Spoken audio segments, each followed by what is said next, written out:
What's going on, sci-fi fans? My name is Ben, and welcome back to another episode of Sci-Fi Wednesdays. We are back with the ATST. This is the Raider version of the ATST that I'm building from the Bandai 148 scale kit, and I'm actually very excited to go ahead and see what we can do today. Now, last episode I tried using for the very first time chipping solution. It worked okay, but today I want to go ahead and focus on some of the detail painting. Now, the ATST actually has very thin, very diluted white paint that covers the front of the turret and the sides of the turret, and then also legs, almost like a candy stripe. So I'm going to go ahead and attempt to do that today. After that is done, then we can come back and we can basically try using some washes over the entire turret to get this looking a little bit more worn. And then I've got some rust washes as well. So we're going to start off with Flat White by Tamiya. I'm going to mix it with some isopropyl alcohol so that it's basically like dirty thinner. Then I can use that in conjunction with the pure paint right out of the pot. I think we'll be all right. Then I'll just freehand it onto the model. So like I said, just a little bit of Tamiya paint and a lot of isopropyl alcohol. Again, I'm probably running like 4 parts thinner to 1 part paint. So it's not a lot of paint in there. It's just basically, like I said, dirty thinner. So we're going to use that as somewhat of a blending solution. And I'm going to use the white right out of the bottle. So I don't know how this is going to go, to be honest. I'm going to try it. I'm going to just cross my fingers and hope that this turns out okay. If it doesn't, oh well, it is what it is. So let's go ahead and dive in here. Let's give it a shot, see what we can do.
All right, everybody, not too bad. I have to say that that technique worked all right. We have the white painted onto the turrets, onto the legs. I like how it looks. It's not perfect, but it's going to work for me. I also painted on the kill markings there on the one leg, and the other leg I painted on a skull. But now I want to go ahead and move over to some weathering. And I'm going to start off with some basic panel liners by AK.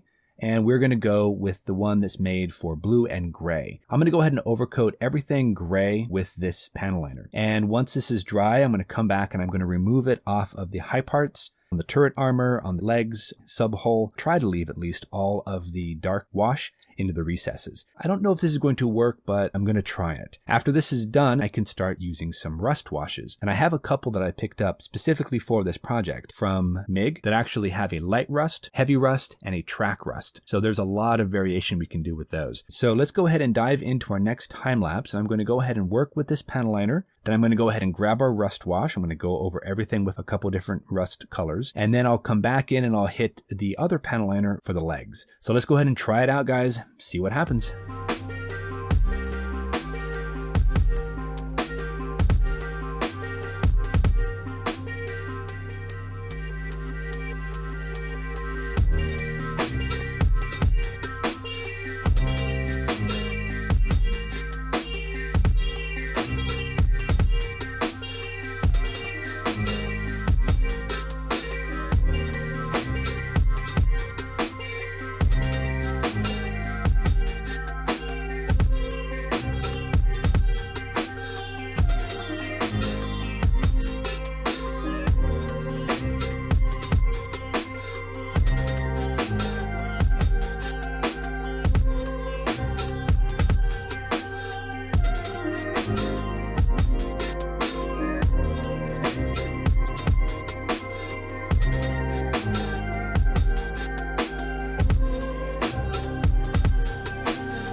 All right, everybody, we are back, and I think that was quite successful. We have the ATST more or less covered in a couple different washes. We have some rust washes by Mig. We have some of our panel liners by AK. First time ever using these Mig washes, and they worked really well. Of course, the panel liners by AK, I've used those before. They worked really well, and we were able to go ahead and really kind of dirty this thing down a lot more than it was. So I'm happy with it, but we're going to go ahead and have to do a lot more weathering, especially to the undersurface, to the legs, to any of the joints. There's a lot more other like surface details. There's some tarps and whatnot that we see in the pictures and the references. So we have a lot more left to do. I figured this is just kind of the preliminary weathering process. I also went ahead and hand painted the tribal markings here on, I guess, the armor plates for the different vision ports. I've got those set up, so I will glue those on today. And then hopefully that I can just later on come back and I can unmask the glass behind it. And then we should be good for the lights.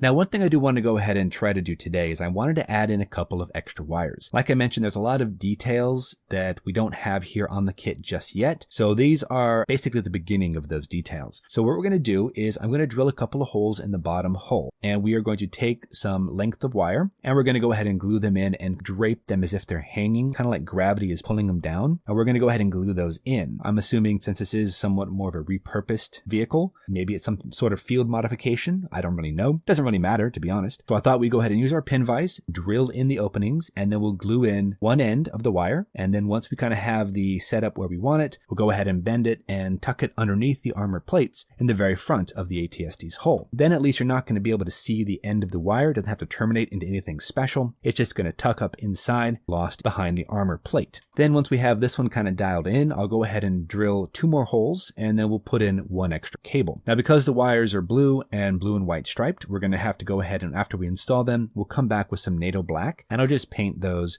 I like the color of NATO black. It might appear to be a little bit more like dirty rubber, and that might actually work well in this application. Now that we have 1 wire glued into place, let's go ahead and grab our pin vise, and I'm going to drill 2 more holes. And I'm going to be using some molded in details as somewhat of a guide. They're these little ports that are in strategic locations underneath that hole. I'm just going to go ahead and drill out 2 of them, and then I can feed the wire into one, bend it down, feed it into the other. Got to tell you, lots more to do, but I think we're actually moving along. I feel encouraged by this. I think it's going to be a great little project. But that's going to go ahead and do it for us today, guys. I think we have done quite a bit of work here on the ATST. I like how it looks so far. I'm happy with it. I think it looks pretty neat. I'm not saying this is for sure the end of the weathering process. It is a good place to start, though. So until our next episode, thank you so much for joining me. I'm hoping you guys are enjoying this build. I know I'm having fun kind of getting back into sci-fi. So until our next episode, you guys know the drill. Go out there, get yourself some bench time, have some fun, build something cool. We'll see you back here on episode number 7. For the Raider ATST here on Sci-Fi Wednesdays. Thanks so much, everybody. We'll see you soon.